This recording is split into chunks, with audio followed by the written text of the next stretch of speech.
Hello guys, so for today's video day guys, kay ubani ko ninyo mag-unboxing taaning akong order nga naabot gikan sa Shopee.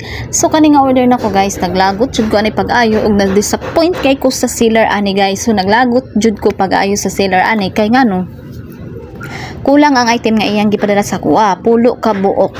So ang katong pinaka-importante ba jud akong gi-order guys, maoy wala. So kinsa di maglagot ana. So mao nang kita guys, mag-order ta sa Shopee, piliun jud dato dapat tong mga seller nga maayo, katong mga seller nga dili kulot-utok, katong mga seller nga dili mga abnormalon.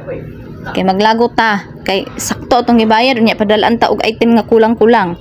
So kapila na jud ko naka-experience na guys no, mao nang pagkaabot jud ani akong parcel, nag-file jud ko og refund. So ambot na process na ba to, ambot ma-refund ba to karon, kay karon man dato nga date ang ilang giingon nga ma-refund tong ako ang order kay kulang gid kaayo, pulo ka buok. So kinsa jud di maglagot ana, nya gi-chat nako ang seller pagkahuman nga kulang imong item gipadala sa kuha, wala po siya nag-reply. So seller, disappointed kay ko sa imo, lagot kay ko ani nga seller ani, di na jud ko mo order ani nga seller.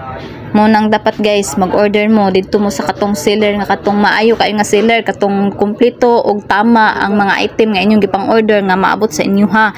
Kay pareha sa ani, tama man ang ubang item pero kulang, pulo pa jud ka buok ang kulang. Ug asa tong item nga pinaka-importante kay gamitonon kaayo nako, mao pa jud tong wala. So mao nang nagdali-dali kog kuan, file og refund sa seller sa kuan Shopee.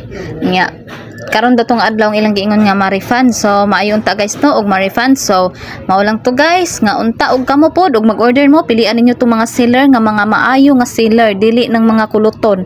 So thank you for watching, bye.